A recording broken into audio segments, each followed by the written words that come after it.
started. Okay, so hello, Christina Banks, and thank you for agreeing to do this interview for us. We could start maybe with a bit of background about you and the Interdisciplinary Center for Healthy Workplaces in UC Berkeley, just to help us understand the perspective that you bring to the topic that we're discussing today, which is partnership models between academia and the industry. Great. Well, I'm happy to be invited to this initiative and also to give you my insights on how to make collaborations effective. A little bit about me is that I've had my foot in academia and practice for my entire 40-year career. It's really benefited me greatly. I have a PhD in industrial organizational psychology, obviously obtained a long time ago. But in IO psychology, there's a natural confluence of both perspectives of both academia and practice. And we pull research and practice together in such a way that the science informs the practice and the practice informs the research. It's important that both sides inform the other, obviously. And in my own consulting practice, which lasted at least 40 years, I always had an advantage going into consulting by being able to create something called the teachable moment or an educational minute by being able to explain to the people I'm working with what's behind what I'm saying, or explaining how to understand a situation that I've been called in to fix or to advise on. And so I've always leaned on the science, but I've also realized the shortcomings of science when I've exercised the practice. Is there something you can share about your organization and what you do at your center? Sure. The Interdisciplinary Center for Healthy Workplaces was started about 10 years ago, and the whole purpose is to gather both science and practice together in order to create a internally consistent and knitted together body of knowledge that can serve to be a template for how to create healthy workplaces. So our overall mission was to aggregate and synthesize all known science across disciplines regarding health and well-being, and to turn that into a comprehensive and holistic template for achieving healthy workplaces. And to achieve the mission, we had to take an interdisciplinary approach, which was not easy. We looked across a wide spectrum of disciplines in order to search for information about workplace health and well-being issues, and also perspectives, different perspectives on research and practice. So we took these disparate pieces of knowledge and saw how they fit together. So over the 10 years, we've been able to figure out how to fit these pieces together. And now I think we've got a pretty good handle on how all of the different disciplines actually feed into each other. On a practical level, we conduct ourselves in 4 primary roles. The first one is as an aggregator, which is obvious from what I just said, which is to identify and synthesize existing research. We also serve as a catalyst, building on existing research by collecting new data to close gaps in the known science. We're also a convener, which means we bring together diverse sets of experts for knowledge sharing and collaboration.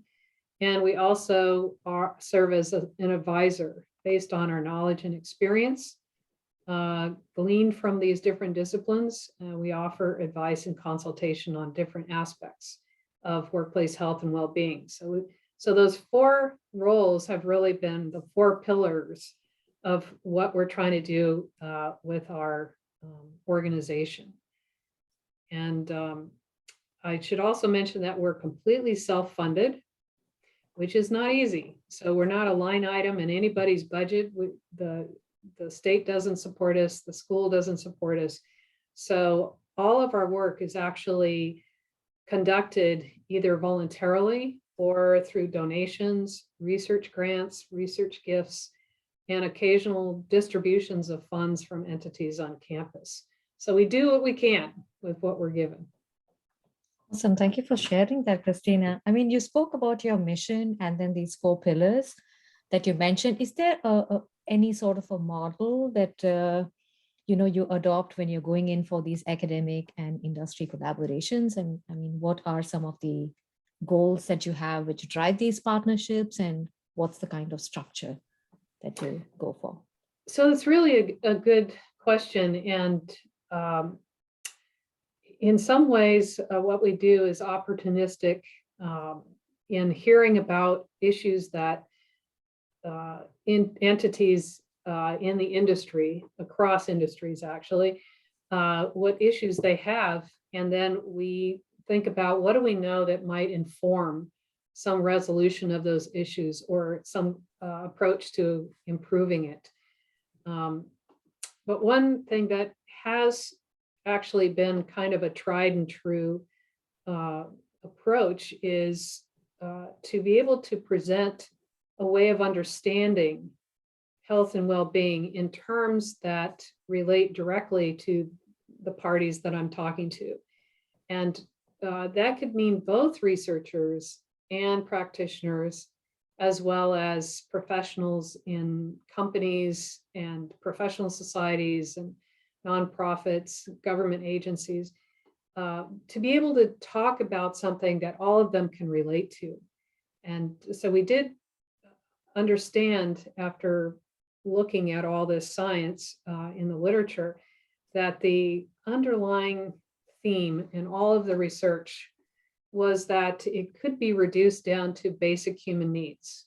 That, to the extent we can identify what are the active human needs that need to be satisfied in any environment, we can look at the factors and the interventions and the various things that we learned from the literature and apply that to that context for the purpose of creating conditions that satisfy those needs. So when you talk about basic human needs, the reason why it relates to so many people is because it's so basic and fundamental. So any way anybody talks about it, it can be reinterpreted or recast in that light. So that instantly brings ties to what we do and what we know how to do. So that was the model that we created for healthy workplaces.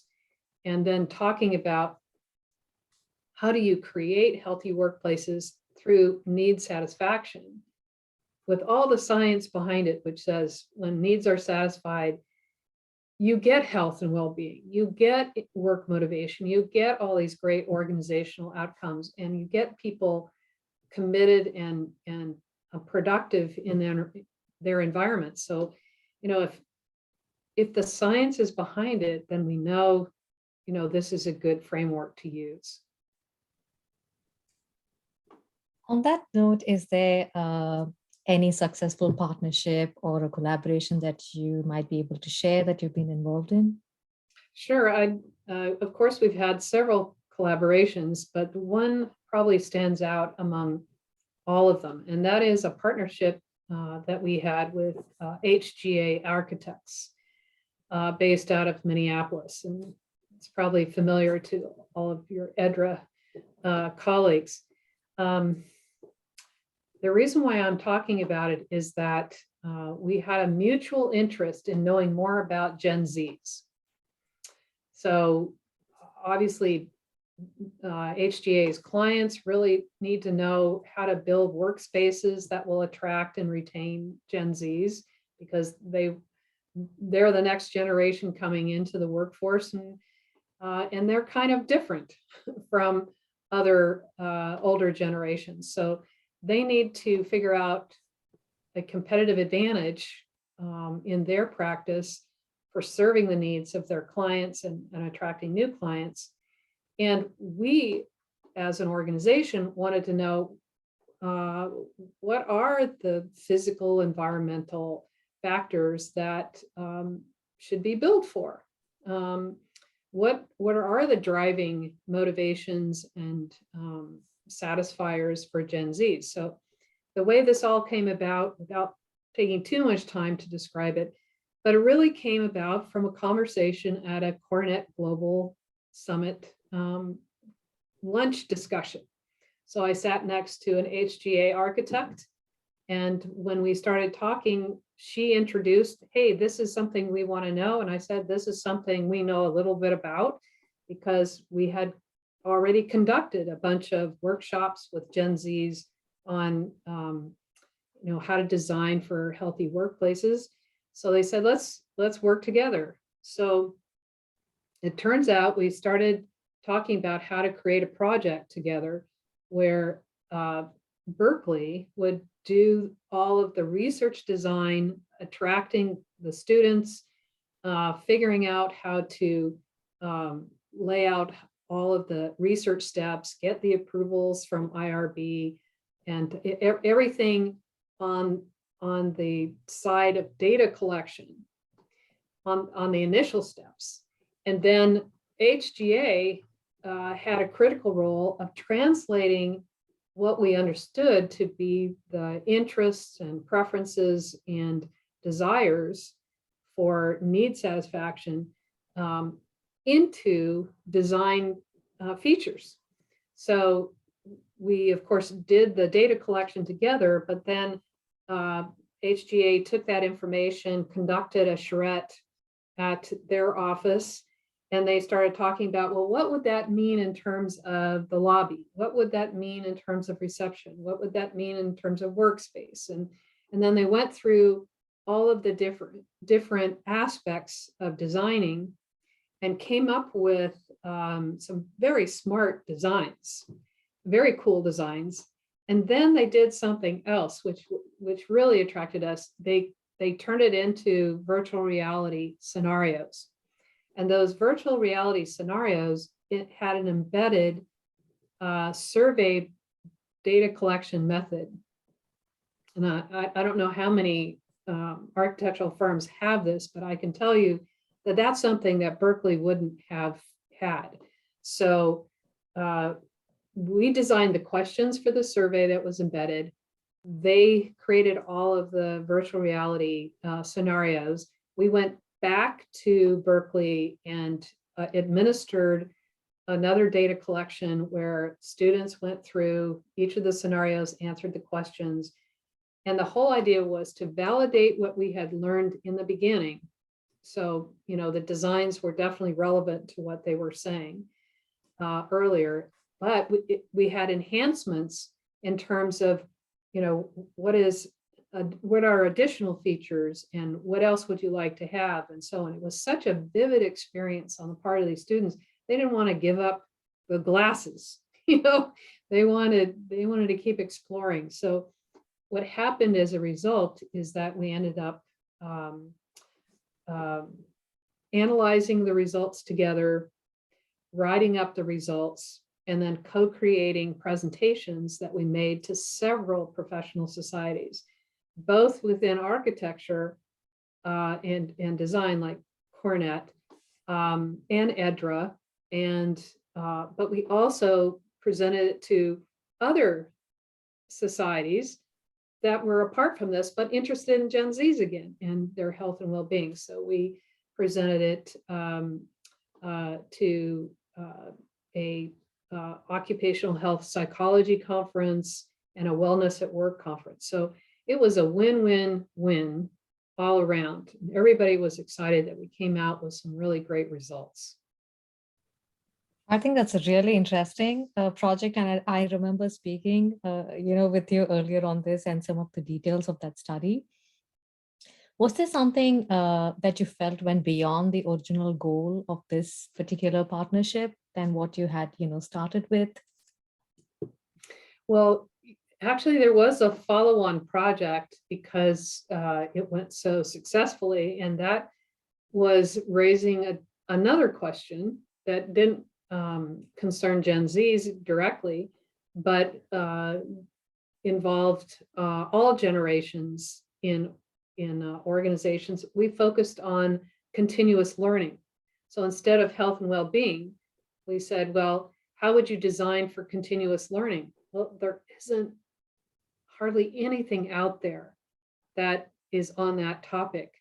And so we know a lot about learning and development in psychology.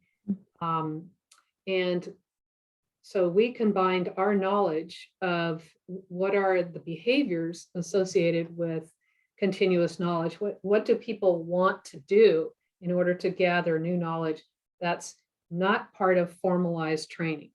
Okay, so really building your skills and your knowledge through observation, through modeling, through temporary assignments, and so on. And so how would that translate into design? Again, HGA's interest was, what could they offer their clients that nobody else has? You know, a little competitive advantage. And so we adapted the Gen Z project to a continuous learning project, again, using virtual reality scenarios built upon what we learned from employees that were recruited from 3 different tech companies in the Bay Area. We had a wonderful sample of employees that spanned Gen Zs to baby boomers. So we could test generational differences, which was pretty great. And again, we embedded a survey in the VR. We had additional surveys and follow-up interviews and so on. We analyzed the data, wrote it up, made presentations, and I think we made a little dent in that knowledge base. So the thing about collaborations with industry and between industry and academia is that you can't really tell what's going to evolve in those conversations, because if you are open to exploring what might be of mutual interest, it could go anywhere, because there are lots of questions that industry has and a lot of questions that academics want to pursue. It's just a matter of settling on something that is of great interest and would sustain the motivation to finish a project like that, but also something that you would be proud of and the outcomes would benefit both parties. So I think the key ingredient here is that you have to be open, you have to be a broad thinker in the sense of allowing information to come to you and consider beyond your own expertise, beyond your lane. You have to be comfortable swimming in a bigger lane. And I see that as in kind of short supply in academia, because academics are heavily rewarded for being narrow, narrow, narrow, and publishing very specific articles that industry wouldn't know how to interpret or translate. So it's really our job in an organization like ours to say, hey, I'm really glad you guys are out there doing all this very deep but narrow research, because we can pull all that together and see a bigger picture. It's not your job, but it's our job to do that. And then we take that broader perspective and say, what are the questions that people in industry might be interested in? So when you have conversations at conferences or just meeting people at a coffee bar, and in fact, a lot of my consulting engagements along my career happened when I was on vacation talking to somebody by the swimming pool. So you just never know where a conversation is going to lead. There were just so many different pieces, interesting pieces that you touched upon. I would probably be talking a little bit, asking you about the trust and how to sustain these partnerships a little later. But then I just want to hear a little bit. I mean, this particular partnership came out of a lunch, discussion that you were just sharing. But typically, how are your partners chosen? Is there any criteria that you have? Are they invited, or do you focus a lot on existing partnerships? Could you share something about that? Yeah, good question. So what's interesting about my experience, at least to me, is that when I get excited about a subject that I think has meaning beyond my own, vision and is important for society, I can find people pretty easily who can also get that excited, because the way you make an inroad with an industry partner is to figure out that you have an excitement about some knowledge, or an interest in a knowledge that isn't available right now. Either it's not available to them because they don't read the literature, or it's just not available.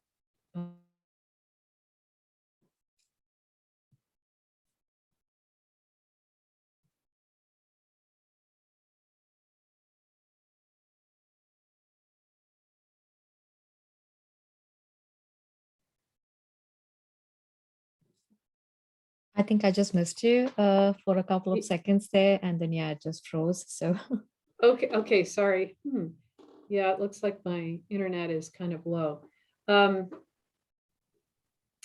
what I have found is that it's not hard to find partners, because if I can be enthusiastic about something that touches upon something that they're interested in, they suddenly realize that we might be able to help them find that information. I just have never had trouble attracting industry partners. I don't know, maybe it's just my infectious personality or something, but in terms of qualifying them, however, after that, initial interest is like, what are they willing to put on the table? And I don't go forward with anything until I sense a serious commitment on their part. And instead of pushing to do a project, I wait to see how interested they are by how often they contact me. And I make it easy to be available and to think about how something could be done. I'm encouraging. I tell them what resources I have. I tell them how it could be done. And if I don't see any movement on the other end, I drop it, right? It's not very often that people want to drop it. But the thing is, you need to have a partner who sees what the bigger game is, sees what the bigger play is for themselves, for their organization, and for society, depending on the question. So my problem is limiting the number of engagements I have with outside parties. Mhm. It just happened the other day. Actually, I was giving a talk to an audience full of researchers who were dedicated to a 10-year project to investigate child development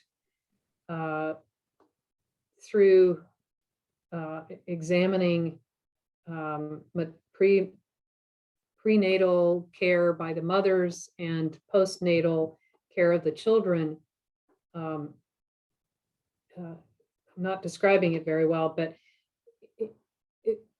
the task was, for me, was to tell them how they could maintain the health, well-being, and productivity of all these researchers. There's going to be hundreds of researchers collecting data across the country for 10 years.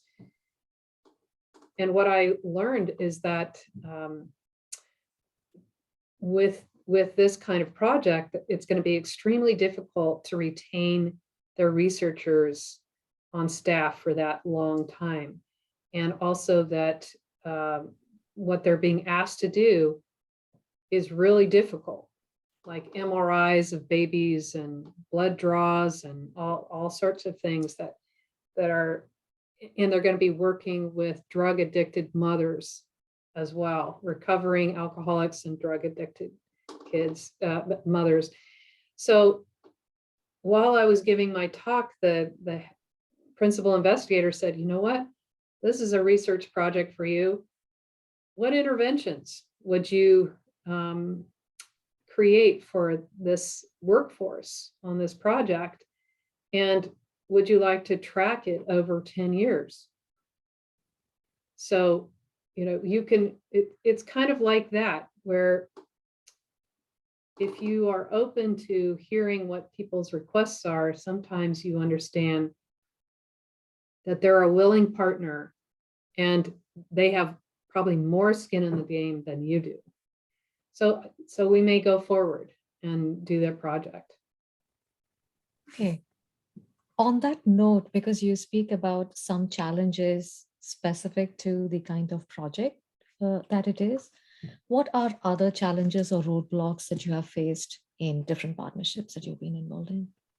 Yeah, it's a good question. So one of the roadblocks of attracting other researchers to my projects is their focus on publication and getting things done quickly. And another roadblock for academics is that academics often are not comfortable swimming outside their lane or learning anything new. And then ultimately there's a problem with the journals that are available to publish interdisciplinary research in. So those are kind of three strikes against researchers wanting to participate. And on the industry side, the barriers are, do they have budget? Do they have control over the lifetime of whatever the project is? Are they going to stay in that job? Are they going to follow through with something outside their own daily job in order to get this done? You know, so what I've been describing is not easy, and what you need is organizational commitment with that partner, and it's got to go up pretty high. I have another collaboration right now with another university where they're going to build a new building. It's a pretty important building. It's for a department on the campus. The first time we tried to do this project, it was only supposed to be a remodel of the existing building. But the building was so bad, was so old, so moldy, so difficult to work with. Luckily, the people in charge on the department side kind of dragged their feet and the project was killed. But then a group of them managed to get money for a brand new building. And now we're starting with a clean slate. And the people who were enthusiastic about the project initially are now in charge. So we have support at the highest levels of the university. So it'll probably get done. Mm-hmm. And how long are your partnerships typically? Any sort of collaborations or projects? How does it vary a lot? You know what, I think the projects take a long time. Mm-hmm. But in the larger scheme of things, it's not that long. It's like a year to 2 years.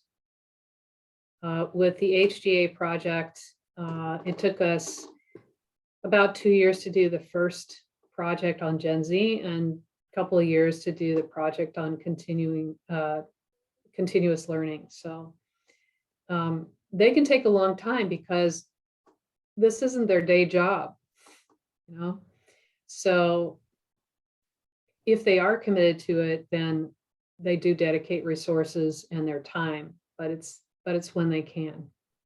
Okay.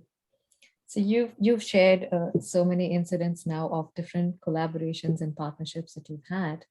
So when you look at the foundation of the relationship, you did mention a couple of these earlier, but then it's sort of really building on trust and commitment between these organizations for the collaboration itself. So once a partnership is established, what have you observed? That really helps to build the trust between the two parties or the parties involved, especially because we have different timelines, like you just mentioned. Organizations have different goals and missions.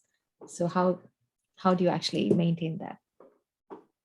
Establishing trust is really important for a successful project. And one of the key ways of establishing that trust is frequent communication. And then a agreement on what the mutual interests are and support of the other party in achieving their own goals. So it's kind of like an engagement agreement that you establish early on, but you do that by getting to know each other and understanding what is the commitment of the other party, and keep reinforcing that every time you communicate with them. If you're a person who they like working with, it helps. So trying to minimize the number of hurdles that the other party has to get over in order to work with you. Like if you are the researcher, it's very important to be open to arranging calls when the other party can do it, and not trying to force the other party into whatever your work schedule is. So one party has to be at least flexible. So frequent communication, frequent discussion about mutual interests, showing progress. If you make a commitment to deliver something at a certain time, you can't fail. You have to show that this is a priority in your relationship. It may not be your priority in your job, but it is a priority in your relationship. And so you need to deliver when you say you are going to deliver. And be an honest dealer. If you run into problems and you think you're going to have delays and you're experiencing problems with your end of things, obviously you bring those up at the earliest moment and ask for help or ask for advice on how to work through it. And what's so critical about that is, in a partnership, you're in it with another party. You're not a solo person. You're part of a pair or part of a deal. And when you recognize that you are linked, that your mutual fate is resting upon the individual commitment to making it successful, then you have a chance of it working out. When it doesn't work out, it's largely where personal interests trump the party's interest. And if it isn't something you can fix, then the other party becomes disinterested. So it's just really important that if you act like they're a second priority, it can go south quickly. Right. And have you found the need for any specific agreements or frameworks that have worked better for you? Well, I think a statement of work, a mutual statement of work is very important. So getting clarity at the front end so we know what we're doing, what we've agreed to do, and who's going to do what. I think that's always helpful. I haven't always had that, but any lack of understanding has always been able to be worked out because I work at it to make sure it works out. Because I don't like wasting my time, frankly. And the kinds of questions that I pursue are ones that I really want to have answers to. So having that clarity up front is very important. And memorializing it in writing is also very important. So pulling back a little bit, I just want to understand the motives and goals of the organization of your organization and how that really drives these collaborations. So is there a specific business goal or any sort of strategic plan that you have as part of your organization which motivates you to partner with specific, companies or in the industry? So we're probably an outlier. And I say that because everyone who works with me is not interested necessarily in another publication, and is not necessarily interested in building a resume. And when you free people from those, primary objectives, they can focus on bigger questions and think more broadly about how those questions can be approached, particularly if you're involving people from different disciplines, because it's a risk to invite people who you don't know, who don't study the exact same thing you do, who have different priorities, different time schedules, who knows all the differences that you have. And so having people within the interdisciplinary center who want to learn how to solve the problems of society with respect to health and well-being, they're in it for the impact. And that impact could result in a publication. It could result in a presentation to a society that really needs it. It could result in tools and guides that can be distributed publicly. They could get experience doing a case study with someone, but the bottom line here is it shouldn't be a junior person who is under the gun to get tenure. I hate to say that, unless they're, incredibly productive and broad-minded. To do interdisciplinary work and to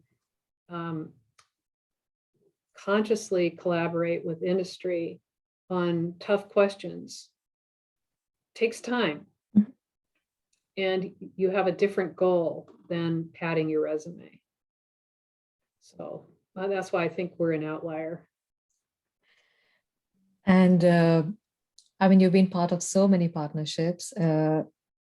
Did you have any sort of key performance indicators or any sort of metrics by which you measure how successful these partnerships have been? Yeah, that's without formalizing them, it reduces down to impact.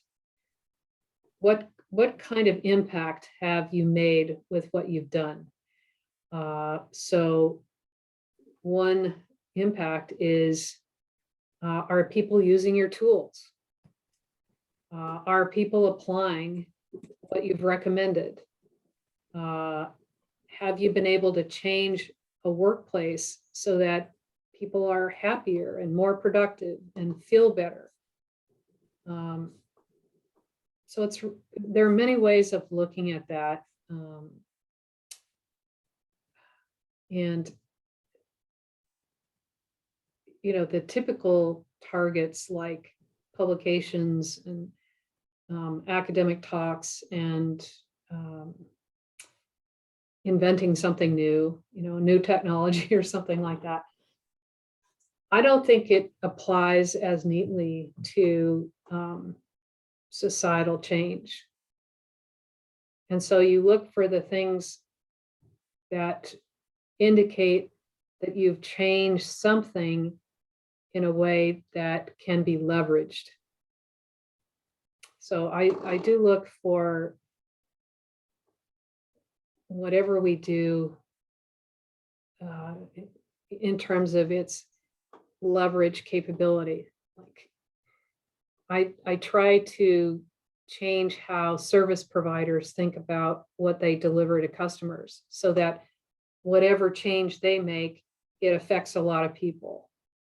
Or if I advise on how to build a building and put in processes that support health and well-being, the leverage is all the people that are in connection with that building. So I look for ways to have that kind of impact, and I look to see whether it does have that impact. I think that really sort of brings us to that big picture, because you are not just looking at the goals within your organization. So could you share a little bit more? I mean, you have, but then how do you feel these partnerships really benefit the larger industry, the community, or the body of knowledge? I see the partnerships with industry being a good test of whether what we understand really matters and whether we can change the way we work, the way we live, the way we experience our lives. And it's a good feedback mechanism when we work with a particular entity. And it's really how they benefit from it, whether they do or they don't. And then how does that spill over into like organizations within that industry? I think it's just difficult to know the answer to that question, except for, just we're in it for the movement, not for the project. And so when you're looking out that far, you're always looking to find the project or the partnership that will be like a tipping point. So we actually have conversations about, well, what started the health movement, the healthy eating movement, or the exercise movement, or eating organic and things like that. So it just, something really gave it a quantum jump. And so I'm looking for that same thing that will give this a quantum jump. Thankfully, and only in one way, am I grateful for the pandemic, because it showed the value of people. Without people, your business goes, it collapses. And I don't mean just, high quality knowledge workers. I'm talking about all workers. If you don't have the workers, you don't have a business. So it actually brought to central focus what the health and well-being of workers was all about. It was ignored before, and now it's real.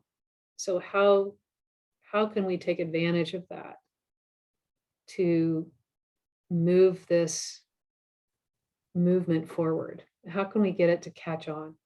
A lot of people are thinking about that, and I think this may be our moment. Thanks, Christina. I mean, that was wonderful. Do you have any final thoughts that you want to share? Anything that you think is important to talk about that I may have not addressed? Hmm. I just think that it's important that we look beyond our lanes. I can't emphasize that enough, because creativity and innovation, as DLR knows, Bonnie knows, creativity and innovation doesn't come from swimming in your lane a little harder or better. It comes from insight that happens from something that you might have heard or been exposed to that's completely different from what you know. Because it's about expanding your perspective, not narrowing it.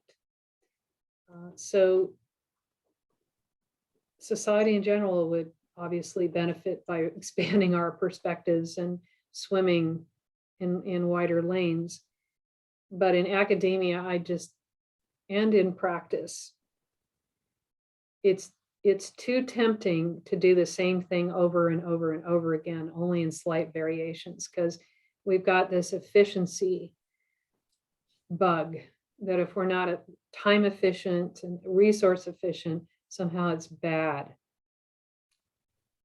But that isn't what builds a society stronger and moves it forward in new ways. So the only way to get there is really to spend the time to get to know things outside your expertise and listen to what other people have to say. Really try to understand what they know and then try to relate it to what you know. And as broadly as you can do that, I think we'll all be better off, and we'll come up with much better stuff, I think. And that's all I can say. Oh, thank you, Christina. I will just stop the recording here.